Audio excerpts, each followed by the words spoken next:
One of the things Democrats like myself have been screaming about for so long, the risk of a potential Trump administration, is the idea that now that he has an executive branch full of loyalists, he's hand selected people that only care about listening to him, that one of the risks we would run is that they would start ignoring federal judges. Project 2025 itself argues essentially for unitary executive theory, the idea that actually we should be expanding executive authority. Donald Trump or a conservative president should be able to do things like hyper politicize three-letter agencies and start bleed in this direction of maybe we can start ignoring the judicial branch.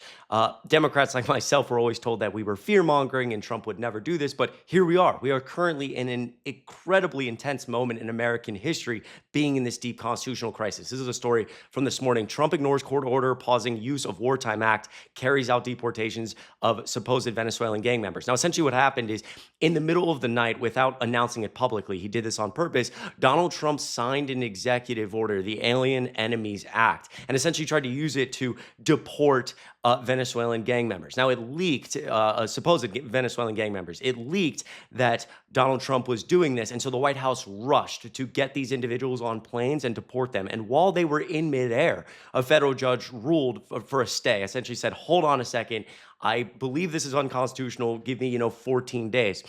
And the White House decided to not turn around the planes. Their argument is that we actually didn't defy this court order because it came too late. Now, that's probably not true, but regardless of the niche debate here, again, what we're setting up is what the Trump administration has always wanted. And it really should vindicate some of you when you were screaming or yelling at your friends and family and saying, no, this guy only cares about himself. He's willing to ignore law and order. He doesn't care about the Constitution in the lead up to the election.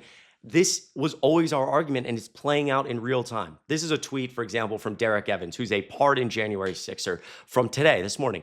A judge has issued a restraining order to protect all, quote, protect all non-citizens from Trump's use of the 1978 Alien Enemies Act per Politico. So again, the judge issued a restraining order, essentially said it was unconstitutional. And he said, Derek Evans said, is it time to start arresting judges? So again, this is where we're at. The push from the right-wing ecosystem right now. We've seen it from some elected officials saying it's time to start ignoring these federal judges. We saw a tweet this morning from Matt Gaetz, who said it's time to start ignoring federal judges. And again, the definition of constitutional crisis, the executive branch is signing orders and saying, if a judge rules it's unconstitutional, we don't care. Just go ahead and enforce the law anyway. The definition, textbook definition of constitutional crisis, when the executive ignores the judicial. And so many people in this country do not understand that checks and balances are not physical walls, right? It's not like, I ask Trump supporters all the time when I'm debating them on TikTok, I say, well, what if Trump signs an executive order and just ignores a federal judge, which here we are. And they say, he can't do that. And I say, why?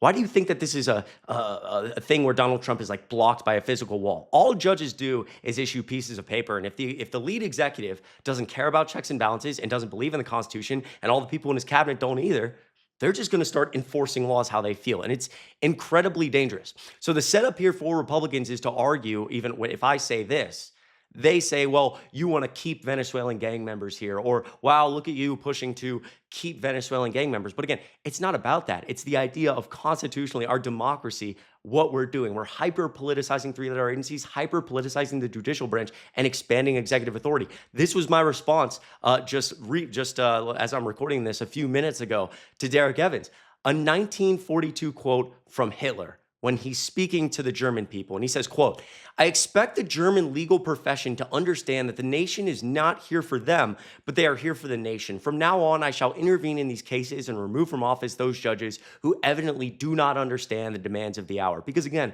when you tell MAGA or make this argument of we're breaking, our democracy, for some reason, people believe that they would know when this was happening. They believe that Donald Trump would get on a stage or a dictator would get on a stage and say, I'm the evil bad guy. I'm here to take over. And we'd all rush to save America like it's a movie. That's not how it worked, right?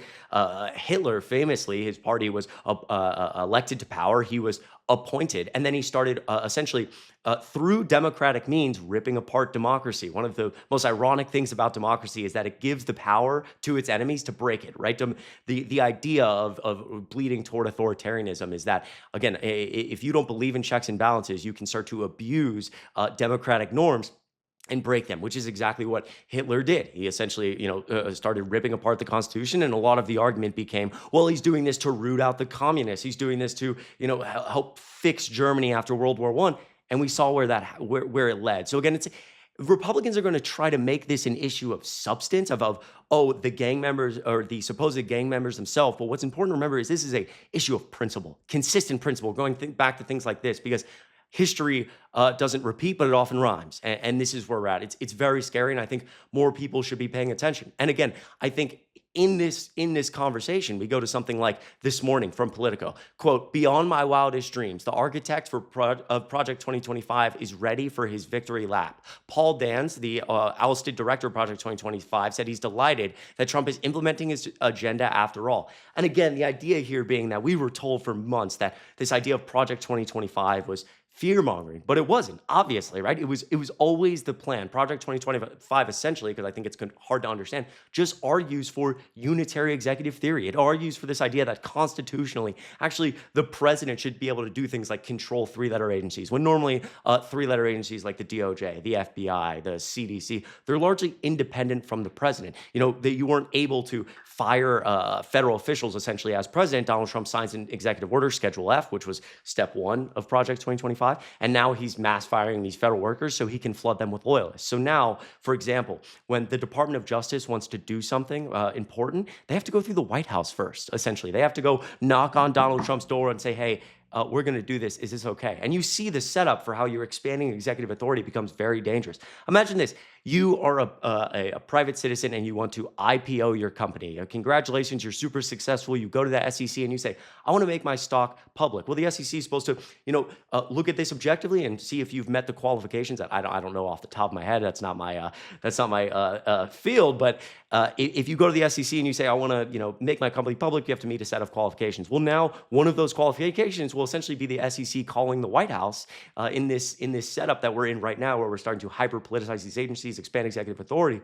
One of those requirements would be, let's call the White House and see how they feel about this. And again, it's something that's not being talked about enough, but in my opinion, is the most dangerous thing right now in America.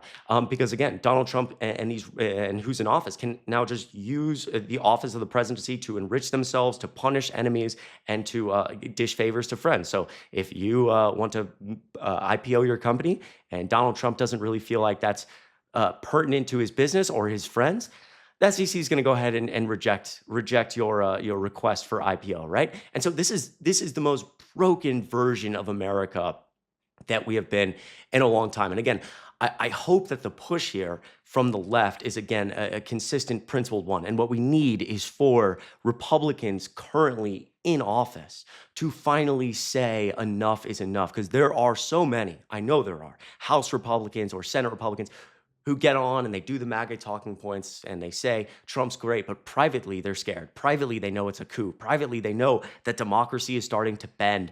And they will go down as some of the most disgraceful individuals in history if at one point they don't stand up and say, this is enough. This is not who we are as Americans. And so, again, we'll continue to see how this develops, and we'll see the ultimate play for Trump and his administration. But again, what they're going to try to do here is set up a legal battle with the Supreme Court, where hopefully they can push this to the Supreme Court and have, for example, the Supreme Court rule in Trump's favor and expand the executive authority for him. So they're going to continue to kind of toe this line. But again, at any level, ignoring federal judges and just saying, we're not going to listen because we feel like it is incredibly dangerous. And you can let me know what you think in the comments. It's obviously going to continue to develop. So I bet in 2 weeks, I'll be curious to see what happens with this video. I hope you're staying sane out there too, because I know this is very, very stressful. One day at a time, we can continue. We can fix America. We can do this. It's just one day at a time. I know it's very depressing, but I hope you know you're not alone. And I'm proud of you for always trying to pay attention and talk to your friends and family. But remember to take breaks if you need it. It's all going to be okay. I appreciate you guys a lot. If you want to check out the other links in my bio for my other socials, you can. TikTok, Instagram, Snapchat, etc. I do debate Trump supporters on TikTok pretty often, so you can check that out. And I also go live here on YouTube. Yeah, I appreciate you guys watching, and I'll plan to see you in the next one.